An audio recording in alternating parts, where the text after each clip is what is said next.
Sí.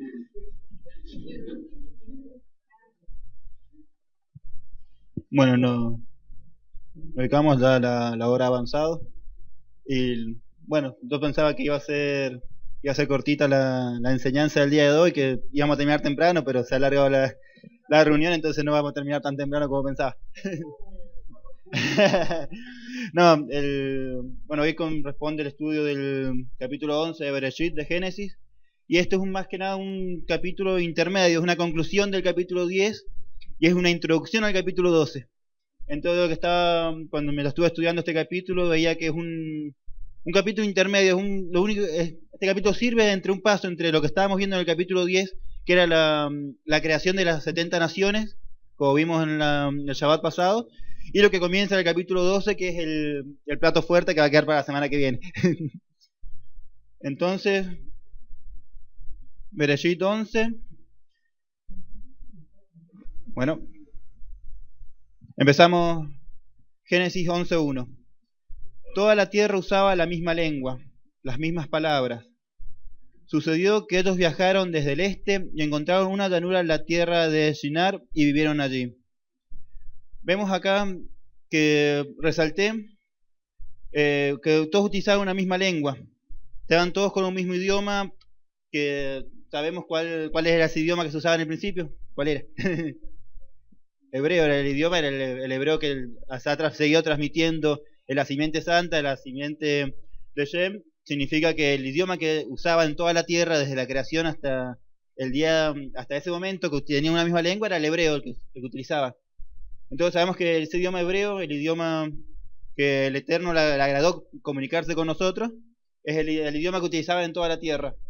Sucedió que ellos viajaron desde el este y encontraron una llanura en la tierra de Shinar y vivieron allí. Al asentarse y quedarse a vivir, transgreden el mandamiento dado a Noaj de expandirse y llenar toda la tierra. Esto lo vemos en Génesis 9:1, que decía: y Yahweh Elohim bendijo a Noaj y a sus hijos, y les dijo a ellos: aumenten y multiplíquense y llenen toda la tierra y tengan dominio sobre ella. Al quedarse a habitar todos juntos, estaban transgrediendo el mandamiento que les había dado el Eterno a ellos, de expandirse por toda la tierra. Lo que querían era rebelarse y quedarse todos juntos. Entonces vemos lo que pasa. En el 11:3 dice: ellos se dijeron uno al otro: vamos, hagamos ladrillo y los horneamos en el fuego. Así que tuvieron ladrillos por piedra y asfalto por mortero. Ellos dijeron: vamos, edifiquemos una ciudad con una torre que tenga su cúspide llegando al cielo, para podernos hacer un nombre para nosotros mismos, y no seamos esparcidos por la tierra. La construcción de esta ciudad y esta torre son ideas de Nimrod, como vemos en Génesis 10:8, cuya engendró a Nimrod. Él comenzó a ser un gigante sobre la tierra. Él fue un cazador gigante delante de Yahweh. Por esto la gente dice, como Nimrod, un cazador gigante delante de Yahweh. Su reino comenzó con Babel, Erech, Akkad y Calem en la tierra de Shinar. Vemos que Nimrod es el que construye Babel. O sea que el que incita a que se queden todos juntos y hagan una torre es Nimrod, como lo habíamos visto en el capítulo 8, porque él es el constructor de Babel. Entonces Nimrod, el que trae todo este castigo que vamos a ver que viene más adelante, sobre todo a la humanidad, es Nimrod. Y vemos que al haber estudiado antes que Nimrod construyó Babel y construyó también Nínive, vemos que Nimrod, a través del pecado de Nimrod, es lo que sería como el espíritu que viene atormentando al pueblo, que viene atormentando a toda la humanidad desde la época que trajo el castigo para toda la humanidad. Viene trayendo castigo hacia su nación santa a través de Babel y de Nínive, cuando llevó cautivos a los dos reinos, al reino del norte, al reino del sur, en sus respectivos momentos. Y vemos que hasta el final de los tiempos va a ser el espíritu de Nimrod el que va a estar perturbando a toda la humanidad, trayendo mal a toda la humanidad hasta el libro Apocalipsis, que sigue nombrando Babel o Babilonia. Vemos que es el mismo espíritu que hasta en nuestros días, lo que nos está perturbando, lo que está trayendo maldición hacia toda la humanidad. Entonces vemos cómo fue Nimrod el que empezó a rebelarse delante del Eterno, porque fue él el que quiso que todo el pueblo se quedara junto y edificara una ciudad y una torre. Entonces vemos que está resaltado una torre. La torre tiene que ver con seguridad, por si volvía a haber otro diluvio. Por más que Elohim había dicho que no iba a juzgar de nuevo a la humanidad con agua, y por eso tenemos como señal el arco iris. Ellos confiaban en sus construcciones cuando la palabra en los salmos nos dice que torre fuerte es el nombre de Yahweh. Ellos estaban haciendo una torre, a lo mejor pensando que Elohim iba de vuelta a mandar un diluvio, y como sabía que el arca había quedado sentado arriba de un monte alto, dijeron, si hacemos una torre alta, cuando se inunde la tierra de vuelta por nuestro pecado, podemos escapar a la torre y tenemos salvación, tenemos seguridad ahí. Y vemos que siguen estando en contra de la voluntad de Elohim, porque dice los salmos, torre fuerte es el nombre de Yahweh. Él es nuestra seguridad, Él es el que nos trae la seguridad y nos trae el sustento cuando estamos mal, es el que nos trae la salvación y nos ayuda en nuestro momento de debilidad, en nuestro momento cuando caemos, es el que nos levanta. Entonces vemos después que dice, para poder hacernos un nombre para nosotros mismos. Al decir vamos a hacernos un nombre, ellos buscan una identidad propia. Ellos estaban queriendo cambiar el nombre Hashem por su propio nombre. Ellos están buscando sacar a Elohim del medio. Están buscando hacerse su propio nombre y sacar al nombre a Hashem, sacarlo del medio y ponerse a ellos un propio nombre. Estaban queriendo, como venimos diciendo, revelarse de lo que Elohim había mandado, revelarse en sus instrucciones, revelarse de su nombre. Sabemos todos los que estamos acá, sabemos lo que significa su nombre, no solamente la pronunciación de su nombre, sino lo que implica su nombre, sus enseñanzas, su Torah, sus mandamientos. Eso es lo que implica su nombre. Ellos estaban buscando sacar a Hashem, sacar su nombre, sacar su voluntad, sus enseñanzas, para poner sus propias ideas, para poner su propio nombre como lo principal, poner su propio nombre como su seguridad. Entonces vemos cómo eso hasta el día de hoy se sigue repitiendo, que la humanidad está buscando sacar el nombre, sacar las instrucciones de Elohim, sacarlo del medio, para ponerse a ellos mismos como principales, ponerse a ellos mismos como dioses, para que la adoración sea para ellos mismos, que sea solamente su vida lo que importa, que sea solamente sus decisiones, sus deseos, lo que importa. Entonces vemos cómo la historia se repite una y otra vez, por más que hayan pasado tantos años desde la época de la construcción de la torre en Babel hasta nuestros días, vemos que se sigue repitiendo lo mismo. Es la misma historia cada día, y lo encontramos en todos lados, lo encontramos en el trabajo, lo encontramos en la calle, con nuestras propias familias, que están todos buscando hacer su propio nombre, y no buscar el nombre del santo, el nombre de Elohim. Están buscando hacer su propia voluntad y no buscar hacer sus mandamientos. A lo mejor con buenas intenciones, pero sabemos que están en contra de lo que dice su palabra, de tener a su nombre como torre fuerte, que Yahweh sea nuestra torre fuerte. Están buscando que su propio nombre, que sus propias decisiones sean lo que los ayude a salir adelante. Esto es un intento de la humanidad de construirse un mundo al margen de Elohim, y en cierto modo de superar sus límites y ser como Elohim. Tal proyecto grandioso a los ojos de los hombres, pero insignificante a los ojos de Elohim, muestra cómo no se puede construir el mundo sin contar con Elohim, y menos aún en rebelión con su plan, pues se viene abajo. El afán desmesurado de grandeza y la prepotencia de los imperios lleva a la destrucción de la humanidad y sus valores. Bueno, esto que estábamos diciendo, que es lo que vemos hasta el día de hoy, el querer construir algo afuera de sus mandamientos, fuera de lo que Él nos ordena, querer construir nuestras vidas, querer hacer una torre en nuestras vidas con nuestro propio nombre. En lugar de refugiarnos en Él y tener como torre fuerte, tenerlo a Él, estamos buscando que nuestro propio nombre sea nuestra torre fuerte. Queremos resguardar nosotros mismos, resguardar nuestras propias ideas, nuestros propios pensamientos. Y vemos que cuando empezamos así, vamos a terminar confundidos y vamos a terminar dispersados, vamos a terminar por distintos caminos los que pensábamos que íbamos a llevar, que eso nos va a llevar a una destrucción para nuestras vidas. Entonces que eso sea como una enseñanza para nuestras vidas, el buscar que Yahweh sea nuestra torre fuerte, que sea Él en el que podemos confiar, el que nos trae la seguridad para nuestras vidas, y que podamos confiar en su nombre, no en nuestro propio nombre. Pues seguimos en el versículo 5. Y Yahweh descendió para ver la ciudad y la torre que la gente estaba edificando. Yahweh dijo: mira, la gente se ha unido, ellos tienen una misma lengua, y mira lo que están empezando a hacer. A este ritmo, nada de lo que se han empeñado a hacer será imposible para ellos. Ahora pues descendamos y confundamos su lenguaje, para que no pueda entenderse el habla el uno al otro. Así que de allí Yahweh los esparció por toda la faz de la tierra, y ellos dejaron de edificar la ciudad y la torre. Por esta razón es llamada Babel, confusión, porque allí Yahweh confundió los labios de toda la tierra, y de allí Yahweh los esparció por toda la tierra. Acá vemos el primer castigo a Babel, que fue la confusión, y fue lo que lo expandió por toda la tierra. Esa destrucción no fue total, pero ya va a venir una destrucción total sobre Babel, sobre Babilonia, que va a llegar en los últimos tiempos, que vamos a ver, como habla en el libro de Apocalipsis, una destrucción al sistema religioso que fue inspirado en Babilonia, y al sistema político también de Babilonia, porque vemos que son destruidos también los mercaderes y las grandes construcciones inspiradas en Babilonia, como dice el libro de Apocalipsis, y que es un castigo que va a venir sobre la parte religiosa, que sabemos que implica lo que es el sistema católico, el sistema cristiano tradicional, el sistema religioso, pero también vemos que habla de un sistema político. Y si nos ponemos a pensar lo que es la iglesia tradicional, no tiene un sistema político, no tiene un poderío económico como supo tenerlo en otros tiempos. Entonces vemos que Babilonia hoy en día está dividida en dos partes. En la parte religiosa, que es la que tenemos bien identificada, y una parte política, una parte económica, que todavía no se está manifestado completamente, pero vemos que se está manifestando al unirse todos los países y tratando de formar un solo gobierno, una sola moneda.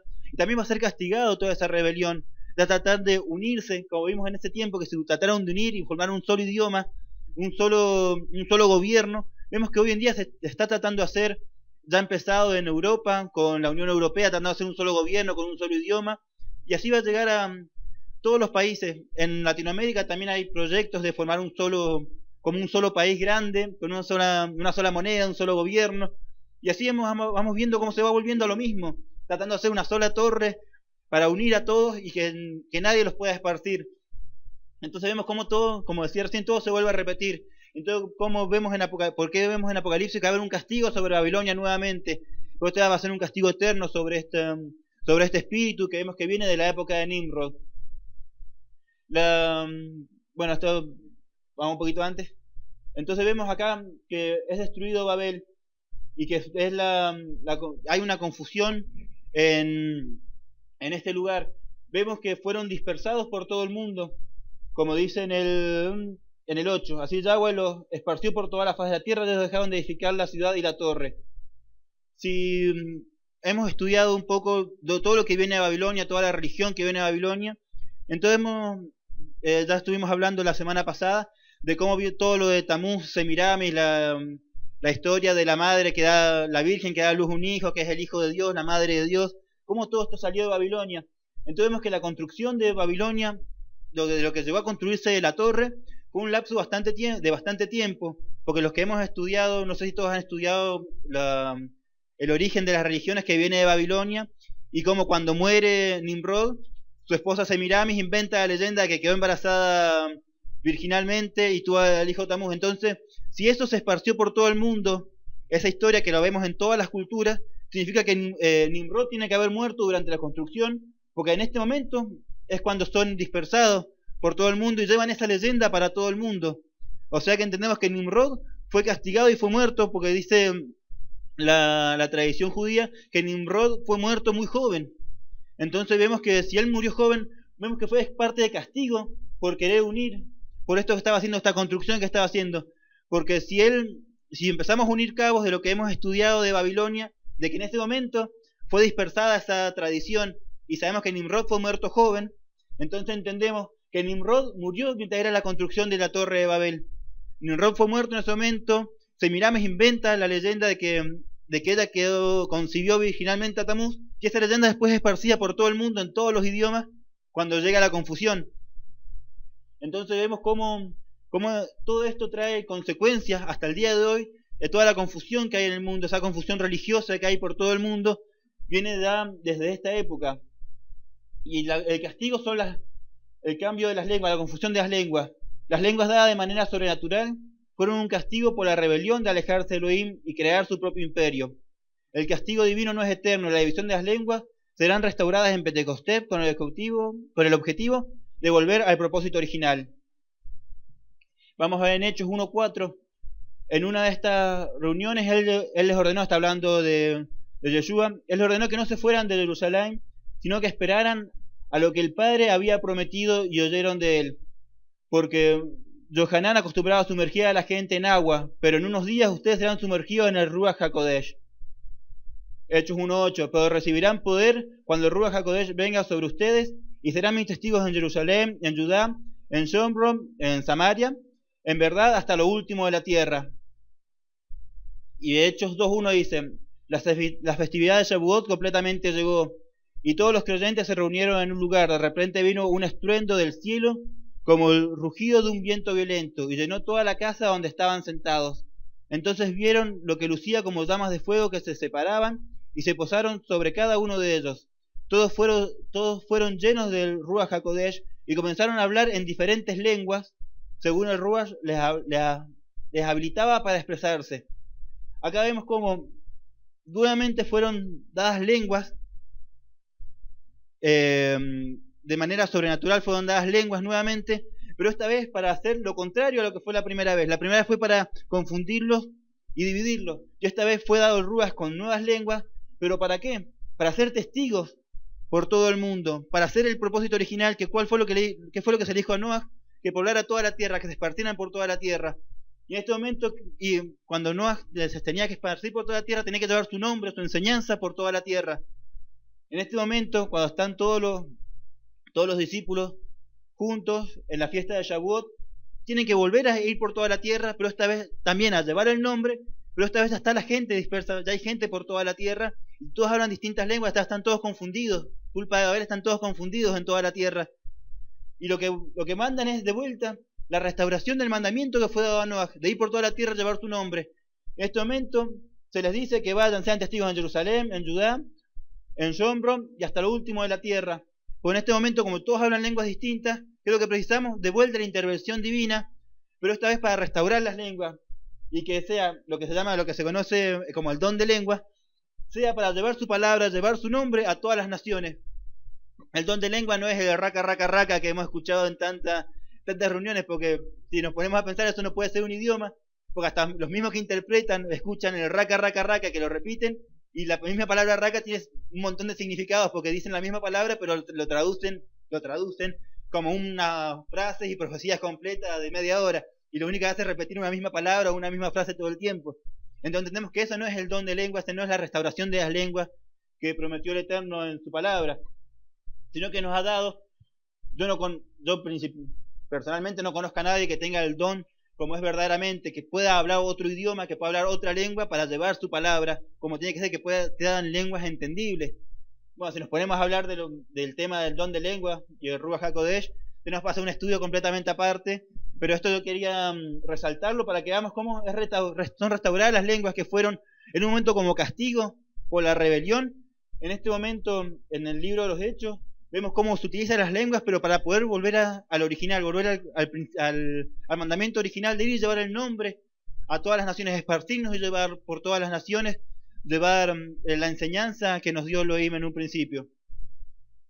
Quiero saber si está quedando claro todo porque vamos a pasar a la segunda parte del capítulo. Vemos, en medio de este castigo y dispersión, aparece el personaje y la familia de la que va a tratar toda la Biblia. Vemos que en toda esta rebelión, en todo este castigo, en todo este pecado, que tuvo un castigo, que tuvo una división, vemos cómo empieza la historia en serio de la palabra.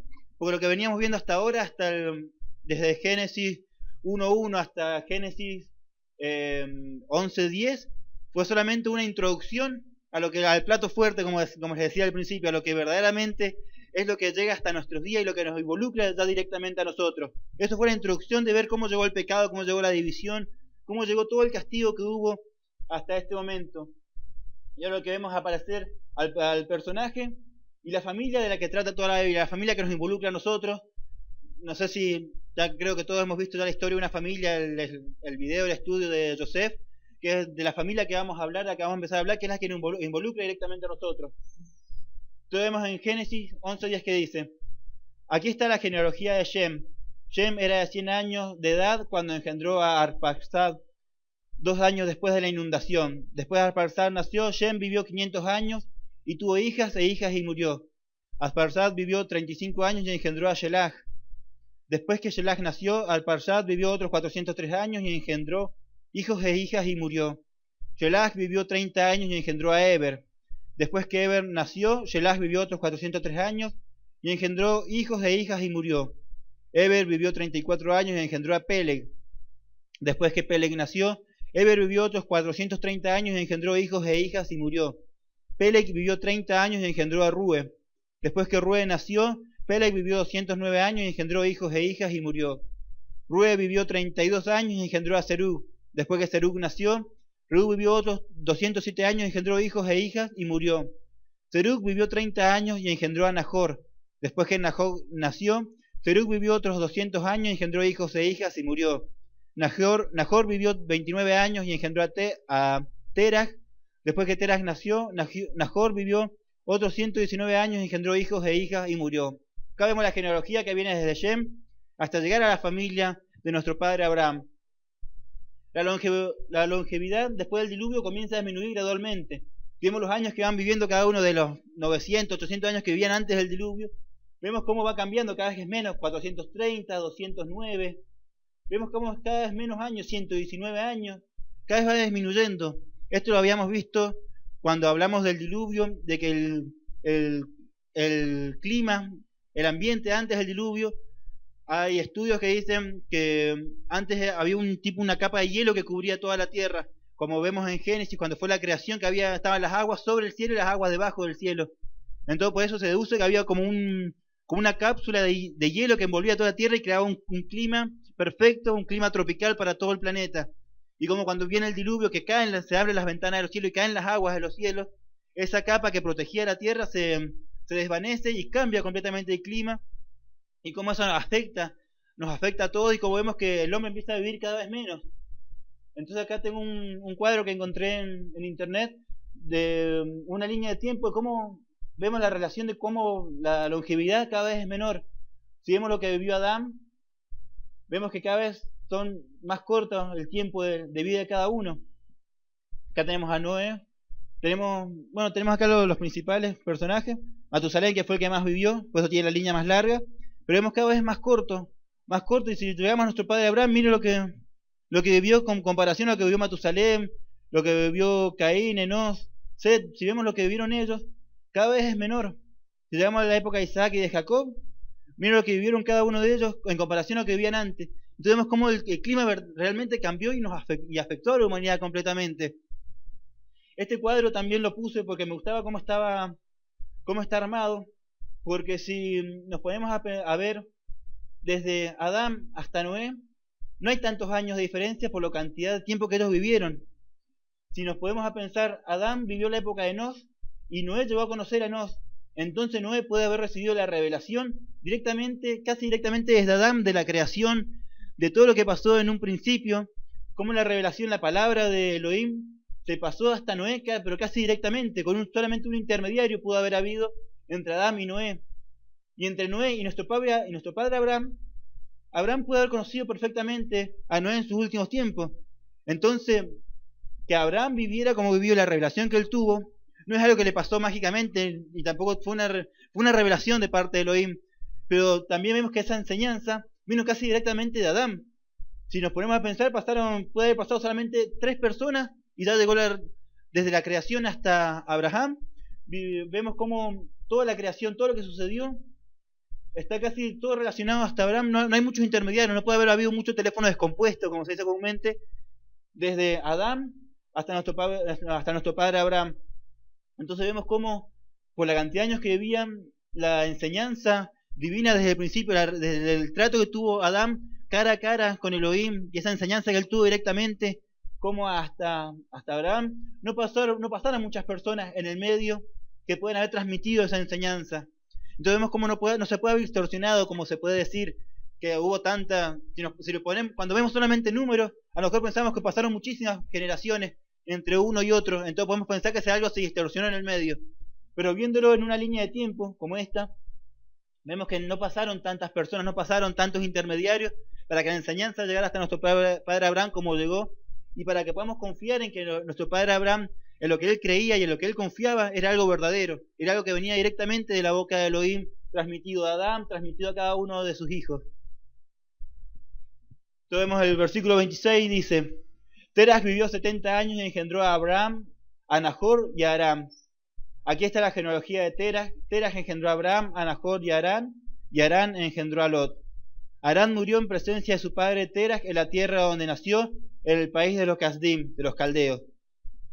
Entonces vemos que Arán murió. Hay una tradición judía que dice que donde ellos vivían, en el país de los caldeos, Arán y Abraham fueron largados en un horno de fuego. Esto es una tradición, yo no lo puse porque como una tradición no tiene un respaldo de la palabra que nosotros tenemos. no lo quise agregar para que el día de mañana si alguien ve este mismo estudio, que no piense que es algo que está escrito en la palabra, pero cuando empieza a buscar no lo va a encontrar. Es una tradición. Dice, fueron arrojados los dos dentro de un horno de fuego, pero como Abraham era justo y Harán no, Harán murió en el horno y Abraham no. En realidad lo que dice la palabra es que Harán murió y Abraham no se nombra que se haya muerto todavía, entonces es lo único que tenemos escrito, pero a lo mejor en algún estudio rabínico van a encontrar ese comentario, pero es solamente una tradición, no es algo que esté escrito en la palabra, no está especificado la palabra cómo murió Harán, lo único que dice es que él murió. Entonces Abraham y Nahor tomaron esposas para ellos mismos. El nombre de la esposa de Abraham era Sarai, y el nombre de la esposa de Nahor, Milca, la hija de Harán. Él fue el padre de Milca y de Yisca. Esta Yisca que nombra acá, según los rabinos, es la misma que Sarai. Entonces vemos que Abraham y Nahor toman a Milca y a Yisca, hija de Harán. Entonces vamos a comprender que más adelante, cuando Abraham está delante del faraón, que él dice que es hermano de Sarai, él no estaba mintiendo, no estaba dando algo que sea completamente mentira, porque cuando especifica dice, es hija de mi padre, pero no de mi madre. En esa época, y hasta el día de hoy, se sigue considerando a los nietos como si fueran hijos también.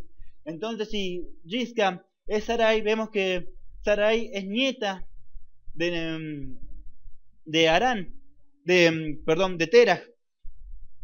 Si Sarai es nieta de Terah, lo que dice Abraham en dos oportunidades lo dice, que es hermana de él, no está mintiendo porque no es hermana por parte de padre, sino que sería sobrina, pero ella al ser nieta es considerada también hija, porque si ella fuera media hermana, porque también hay algunos comentarios que dicen que ella era media hermana de Abraham, que era hija de Terah, pero de una madre distinta, estaría yendo en contra del mandamiento, de un mandamiento. La Torá nos dice que es pecado tener relaciones con la hija de padre o hija de madre.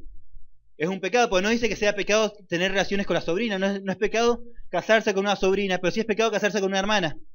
Entonces, si Sarai hubiera sido hija directa de Terah, Abraham hubiera estado en pecado, hubiera estado en contra de la Torá, hubiera estado en contra de la ley que prohíbe tener relaciones con la hermana hija de padre o hija de madre.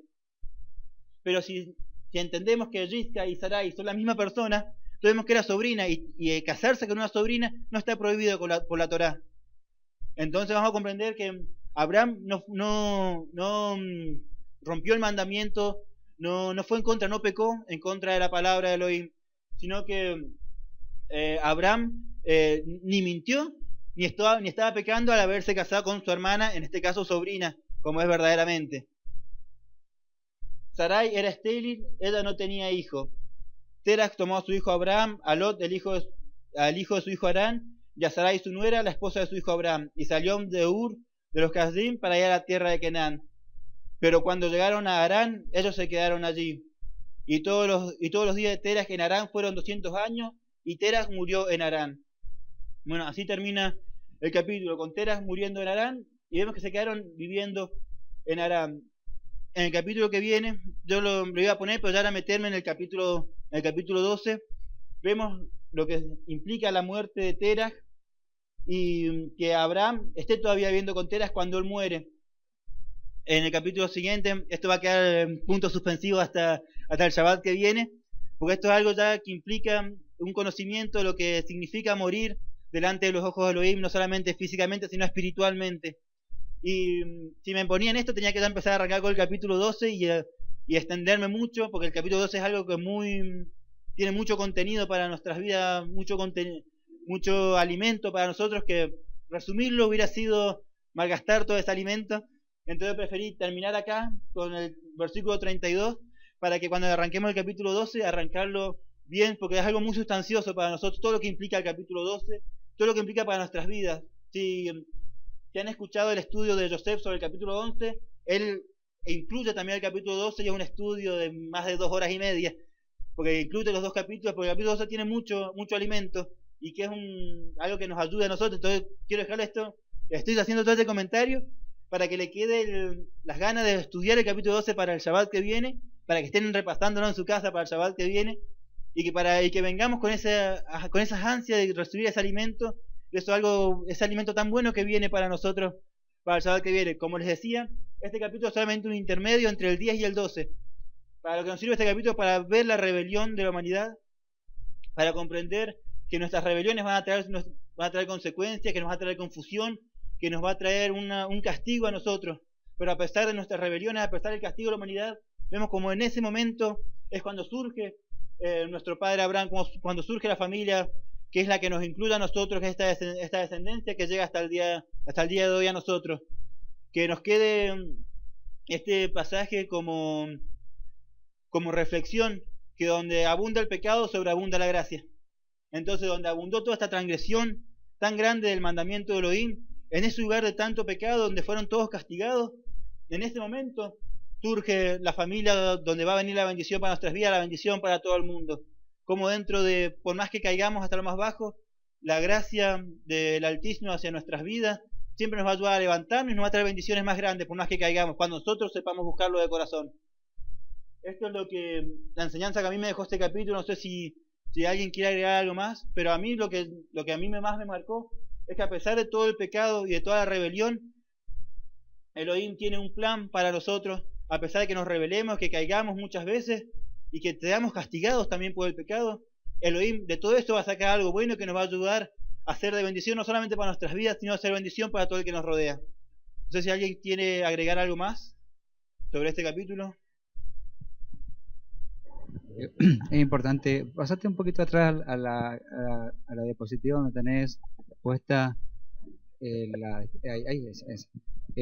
Por ahí podemos ver justamente que es muy importante, o gráfico justamente, de que tenemos allí muy pocos, se lo dijo justamente, lo vuelvo a recalcar. Fíjense que hay 10 generaciones nada más entre Adán y Noah, y 10 generaciones desde Noah justamente a Abraham. Fíjese que tiene los numeritos marcados acá, ¿bien? Del 1 al 10 hasta Noah y del 11 a Abraham hasta el 20. ¿no? Entonces, pero fíjense, por ejemplo, Matusalem vivió 969 años. Fíjense el tiempo que le pudo transmitir a su hijo Lamec y de ahí a Noah de todo lo que es la enseñanza oral, de una manera de lo que fue, porque ahí no teníamos una ley escrita, como fue a partir después del Sinaí, ¿no es cierto? Pero de alguna manera acá 900 años para transmitir a su hijo y a su vez a su nieto Noah. Por eso que Noah perfectamente sabía justamente lo que se debía hacer y lo que no se debía hacer. Y como todos los que vivieron junto con esas generaciones. Entonces, uno dice, ¿por qué fue juzgado toda la humanidad en ese momento? Cuando uno dice, pero solamente 8 personas pudieron ser salvas de toda la humanidad. ¿Por qué? ¿Se sabían o no sabían? Todos los que vivieron, vamos a tomar esta última, digamos, estas 3 generaciones nada más. Sabemos que para atrás también tenemos toda la transmisión que vino desde antes, ¿no? Pero tomemos estas 3 generaciones. Fíjense la cantidad de tiempo que se transmitió y se habló, y entonces sabían lo que de alguna manera era correcto hacer y lo que no era correcto hacer. Bien, hoy día no es lo mismo. Hoy día, bueno, está bien, vivimos generaciones cortitas, digamos así, comparado con lo que vivían en ese tiempo. Lógicamente tenemos un 10%, ni menos, creo. Entonces, una generación tipo que ahora de 70 años, ¿no? Bueno, entonces fíjense que en este tiempo tenemos una generación que se llama la generación de Jet, porque andamos rápido, ¿no? Pero así todo, como andamos rápido, también se transmiten rápido la información. Uno entra a internet, como bien decía, y Frog, tenés una información, tenemos todo. O sea, hoy día tenemos todo lo que en su tiempo tenían el tiempo para transmitir. Hoy lo tenemos rápidamente, pero lo tenemos. Entonces, quien diga hoy día que de alguna manera no tenemos justamente información de lo que debemos o no debemos hacer, está mintiendo. Yo no sabía nada que tal cosa no se podía comer, yo no sabía nada que tal cosa era incorrecta a los ojos del Eterno, yo no sabía nada que esto, que lo otro, o desde el punto de vista cristiano también ya más allá, y mirá, todo esto fue caducado, cancelado. Bueno, sabemos muy bien que tenemos todo como tuvieron Matusalén, y hubo juicio a través justamente, o en el tiempo de Noah, por lo que ya era anunciado de Matusalén, ¿no? Que vendría el juicio. Bueno, después hubo 10 generaciones y bueno, empieza la historia, como bien dice Atuel, la gran historia, la historia de una familia, la historia de la familia nuestra, de Abraham, justamente, que llega hasta nuestros tiempos, justamente, y de ahí tenemos, se repite, esta matriz justamente se repite hasta Yeshua también, en los tiempos, ¿no? Digamos así, las generaciones, ¿no? Pero lo que quiero resaltar es lo siguiente, y que ya lo dijo también. Hoy día, así como hay una repetición de hechos, justamente, 10 generaciones y 10 generaciones que no está marcado acá hasta Yeshua, ahora también tenemos una matriz. Esto que se levantó en la torre de Babel, o confusión, Babilonia, hoy día no hay confusión, pregunto. hay una confusión tremenda. Me refiero ya no solamente a las lenguas, sino a religión. Uno habla con alguien justamente de, digamos, una manera cristiano, y uno se da cuenta que hay confusión. Hay confusión, no estamos juzgando a nuestros hermanos justamente cristianos, sino simplemente vemos que hay confusión provocada por ese espíritu justamente que viene a hablar de Nimrod. Ese espíritu que se fue a partir de ese tiempo justamente donde vivió ese personaje Nimrod, ese espíritu llega a hoy día. Entonces la historia que pasó allí se va a repetir ahora. Se va a establecer justamente un gobierno único, justamente como fue aquí. Por eso que es importante, la Biblia es profética. Todo lo que aparece en la Escritura se va a repetir. Y se repite, y se repitió, y se va a repetir justamente. Entonces, el establecimiento de un gobierno único no es tan tomado de los pelos como creemos que de alguna manera sea. Se va a establecer un gobierno único, símil al de la torre. Quizás no haya una torre así, pero si buscamos, yo no lo he hecho, pero si buscamos el significado de torre, es probable que nos encontremos con alguna sorpresa.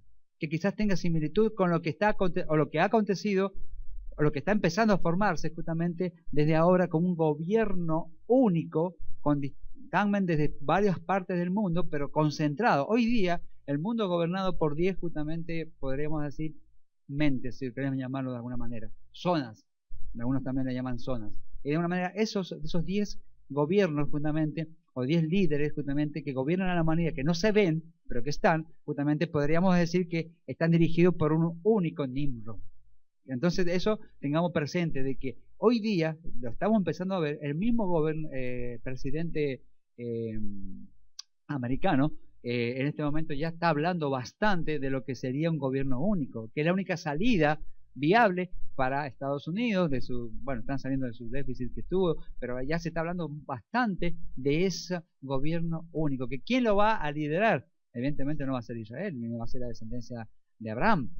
¿Quién lo va a liderar ese gobierno único? Sabemos que es ese espíritu justamente que salió de allí, de la torre de ese quien construyó la torre de Babel o quien lideró la construcción de la torre de Babel, justamente, ese Nimrod. Ese Nimrod, ténganlo presente, vive hoy día. O sea, el espíritu de Nimrod vive hoy día. Y lo vemos, no hace falta irse mucho más allá. Cuando hablamos justamente, cuando vemos lo que es el dictamen de la Iglesia Católica Apostólica Romana, a través de la Virgen María, a través de todo lo que es la Reina de los Cielos, a través de lo que llega, inclusive llega a través digamos, de la comunidad cristiana, todo eso es el espíritu de Nimrod, digamos, el marianismo famoso, no nace de ese tiempo de Nimrod.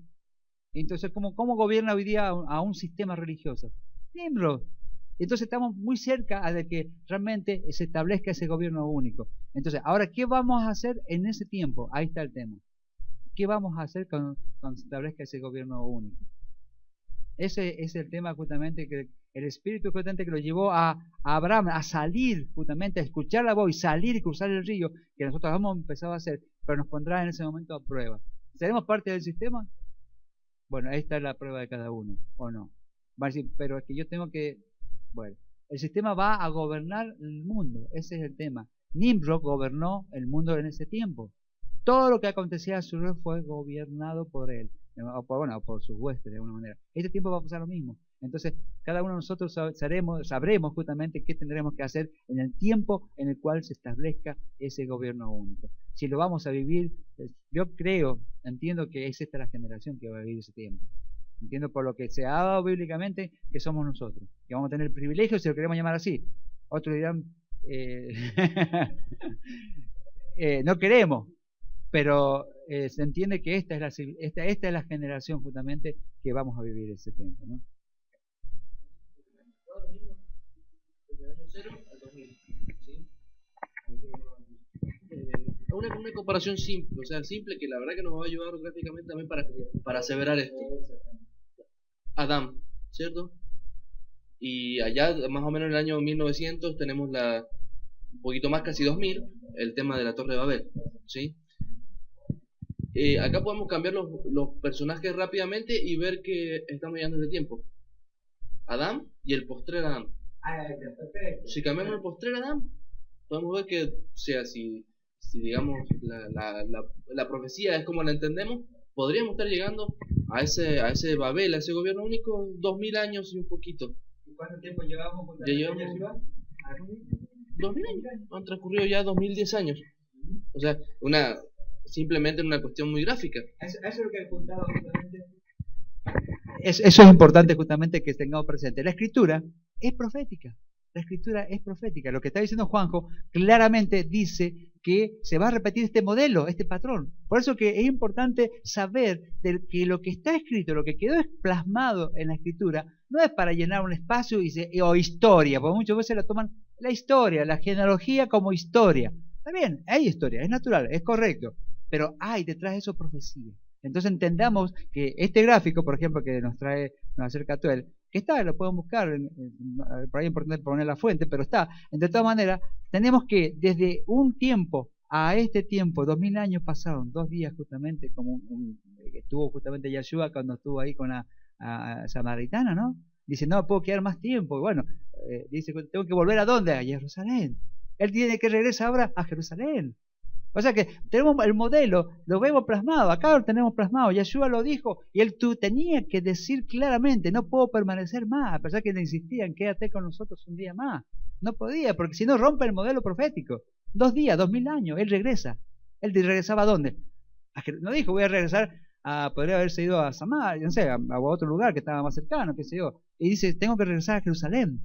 ¿Y él regresa a dónde ahora? Bueno, todo esto es importante saber de que los modelos proféticos que están en la Escritura están con un propósito, para saber y anticiparnos de lo que ha de venir.